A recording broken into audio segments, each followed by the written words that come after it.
Hello good morning friends. வாங்க இன்றைக்கி நம்ம சேனலில் பார்க்க போகிறது சூப்பரான ஒரு சாக்லேட் கேக்குங்க. கோகோ பவுட்ரு வச்சு அவ்வளோ அருமையாக கோதுமை மாவு வச்சு நம்ம கேக் செய்கிறோம். இதில் தயிரோ முட்டையோ எதுவும் கிடையாதுங்க.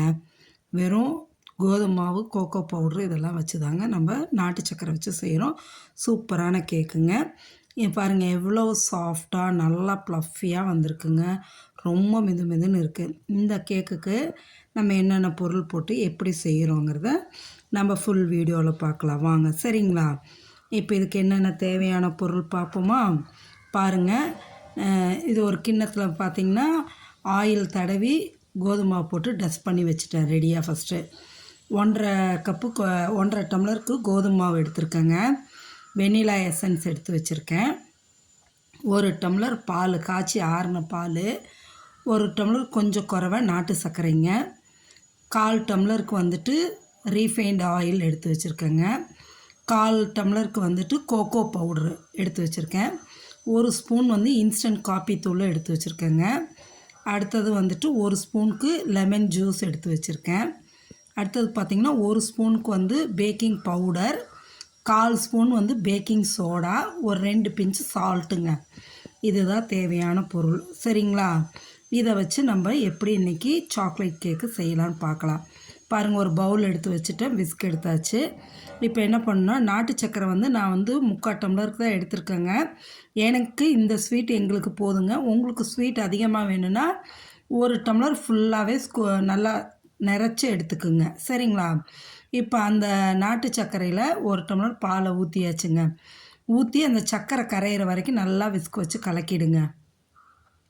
நல்லா அந்த நாட்டு சர்க்கரையும் பாலும் வந்து கரைஞ்சி வரட்டுங்க. கரைஞ்சதுக்கப்புறமா 1/4 டம்ளர் வந்து சன்ஃப்ளவர் ஆயிலை, ரீஃபைண்ட் ஆயில் எடுத்து வச்சுருக்கோம் இல்லைங்களா, அதை ஊற்றிக்கிங்க. ஏன்னா அதுதான் வந்து வாசனை இல்லாமல் இருக்கும். கல்லெண்ணெய் நல்லெண்ணெயில் வாசனை இருக்கும், அதுமாரி யூஸ் பண்ணக்கூடாது. இந்த ரீஃபைண்ட் ஆயில் தான் நம்ம 1/4 டம்ளர் ஊற்றிக்கிறோங்க.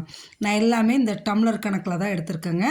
நீங்கள் டம்ளர்லேயும் எடுக்கலாம், கப்புலேயும் எடுக்கலாம். அதோட நம்மளோட ஆப்ஷனுங்க. எதில் எடுக்கிறீங்களோ அதே இதில் எல்லாமே எடுத்துக்கோங்க. அளவு கப்புனா கப்பு, டம்ளர்னால் டம்ளர், அந்த அளவு வச்சுக்கோங்க. இப்போ எண்ணெய், பால், நாட்டு சக்கரை போட்டு கலந்தாச்சுங்க.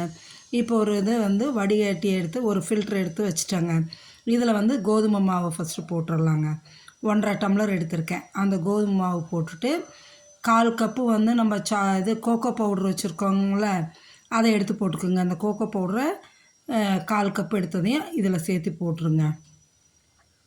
போட்டுட்டு இன்ஸ்டன்ட் காஃபி தூள் வச்சுருக்கோம் இல்லைங்களா, 1 ஸ்பூனுக்கு, அதையும் எடுத்து போட்டுக்கோங்க. எதுக்காக நான் வந்து காப்பி தூள் போடுறேன்னா, இந்த சாக்லேட் கேக்கில் வந்து அந்த காஃபி ஃப்ளேவர் வந்து நல்லாயிருக்குங்க. அந்த டேஸ்ட்டு மணமும் நல்லாயிருக்கும். அதுக்காக 1 ஸ்பூன் காப்பி தூள் போட்டேங்க. இந்த காப்பி தூளை போட்டுட்டு அதோடு வந்து நம்ம எடுத்து வச்சுருக்கோங்கள baking powder, baking soda, table salt, அதையும் எடுத்து இதில் போட்டுடலாங்க. போட்டு நல்லா சலிச்சிருங்க. சலித்து எடுத்துட்டோம்னு வைங்களேன், ஈவனாக கலந்து வந்துடும். ஏன்னா எல்லாத்தையும் ஒன்றா போட்டு சலிக்கும்போது நம்மளுக்கு கலந்து வர்றது ஈவனாக நல்லா எல்லா பக்கமும் கலந்து வரும். அதுக்காக தான். சரிங்களா? நல்லா சலிச்சிட்டிங்கன்னா அந்த பால், எண்ணெய், நாட்டு சக்கரை கலந்துருக்கோம் பாருங்கள், அதில் இந்த ட்ரை இன்க்ரீடியன்ட்ஸ் எல்லாம் போட்டு சலிச்சாச்சு. இப்போ வந்து விஸ்க் வச்சு கலக்கணுங்க. மாவு வந்து ஒன்று ஒரு அளவு தண்ணி இழுக்குங்க. நம்மளுக்கு இதுக்கு வந்து பால் பத்தலை. அதனால் என்ன பண்ணுறேன்னா, இன்னும் ஒரு 1/2 டம்ளர் பால் ஊற்றிக்கிறேங்க. ஊற்றி கலக்கிடலாங்க. பாருங்கள், இந்த கன்சிஸ்டன்சியில் இருந்தால் போதுங்க. இன்னும் ஒரு 1/2 டம்ளர் பால். ஒரு சில மாவு வந்து தண்ணி கம்மியாக இருக்கும், ஒரு சிலது அதிகமாக இருக்கும். இந்த மாவுக்கு எனக்கு 1 டம்ளர் பால் பத்தலைன்னு இன்னொரு 1/2 டம்ளர் ஊற்றிட்டேங்க. இப்போ இதில் வந்து அந்த லெமன் ஜூஸ் 1 ஸ்பூன் எடுத்து வச்சோங்களேன், அதையும் ஊற்றிடலாங்க. வெனிலா எசன்ஸு 1 ஸ்பூன் அளவுக்கு இதில் ஊற்றிக்கலாங்க. ஊற்றிட்டு விஸ்க் வச்சு கலந்துடுங்க. பீட்ரெல்லாம் தேவையில்லைங்க, இந்த விஸ்க் வச்சே நம்ம. ஆனால் ஒரே பக்கமாக கலக்கணுங்க. கிளாக் வைஸ்னால் அந்த கிளாக் வைஸ்லேயே தான் கலக்கணும், ஆப்போசிட்டில் கலக்கக்கூடாது. நல்லா கலந்துட்டு இப்போ நம்மளுக்கு கேக் பேட்டர் ரெடி ஆகிடுச்சுங்க. இந்த பேட்டரை வந்து நம்ம டஸ்ட் பண்ணி வச்சுருக்கோம் இல்லையா, ஆயில் போட்டு கோதுமை போட்டு டஸ்ட் பண்ணியிருக்கோம் இல்லையா, அந்த கிண்ணத்தில் எடுத்து ஊற்றிக்கலாங்க. இல்லை அப்படின்னா நீங்கள் பட்டர் ஷீட் கூட கட் பண்ணி போட்டுக்கலாம். நான் இன்றைக்கி பட்டர் ஷீட் போடலான்னு நினச்சேன், அப்புறமும் டஸ்ட் பண்ணியே வச்சுட்டேங்க. இப்போ இதில் எடுத்து நம்ம இந்த பேட்டரை ஊற்றிக்கிறோங்க. ஃபுல்லாக எல்லாத்தையுமே அப்படியே ஊற்றிடுங்க. சுத்தமாக எடுத்து ஊற்றிடுங்க. இந்த பேட்டரி இப்போ இதுதான் கன்சிஸ்டன்சி, கரெக்டான கன்சிஸ்டன்சிங்க.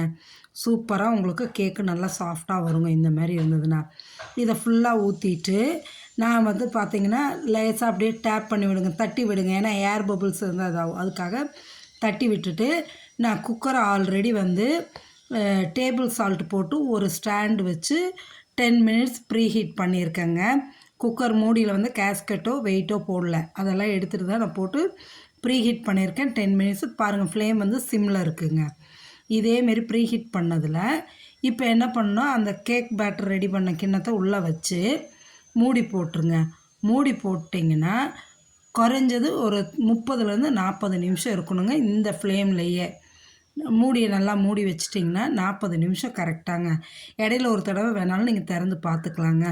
40 நிமிஷம் கழித்து பார்த்தேங்க, கொஞ்சம் இதாக இருந்தது. அதனால் ஒரு 5 மினிட்ஸ் விட்டு 45 நிமிஷம் ஆச்சுங்க. ஏன்னா அந்த எரியிற ஃப்ளேமை பொறுத்து ஒரு இதுக்கும் மாறுபடும். எனக்கு இன்றைக்கி 45 நிமிஷம் சுத்தமாக ஆச்சுங்க. இப்போ வந்து நம்மளுக்கு கேக்கு சூப்பராக சாஃப்டாக ரெடி ஆகிடுச்சுங்க. இது இப்போ நம்ம எடுத்துடலாம் வெளியே, சரிங்களா? எடுத்து ஆற வச்சுட்டு கத்தி வச்சு கிண்ணத்தை சுற்றி அப்படி லைட்டாக எடுத்து விடுங்க.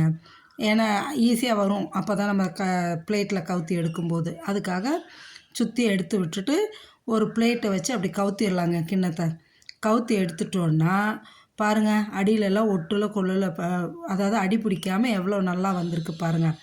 சரியான சாஃப்ட்டுங்க. ரொம்ப பாருங்களேன், எப்படி அமுத்தும் போது எப்படி அமுந்தி எந்திரிக்குது பார்த்திங்களா?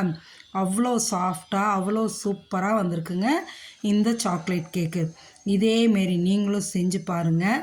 செஞ்சு பார்த்துட்டு சாப்பிட்டுட்டு எப்படி இருக்குன்னு எனக்கு கமெண்ட் செக்ஷனில் சொல்லுங்கள். அவ்வளோ சாஃப்டாக சூப்பராக ஒரு சாக்லேட் கேக்கு நம்மளுக்கு கிடச்சிச்சிங்க. இதே அளவில் நீங்களும் போட்டு செஞ்சு சாப்பிட்டு பார்த்துட்டு கமெண்ட் செக்ஷனில் எப்படி இருக்குன்னு எனக்கு சொல்லுங்கள். நம்ம சேனலை மறக்காமல் சப்ஸ்கிரைப் பண்ணுங்கள், லைக் பண்ணுங்கள், ஷேர் பண்ணுங்கள்.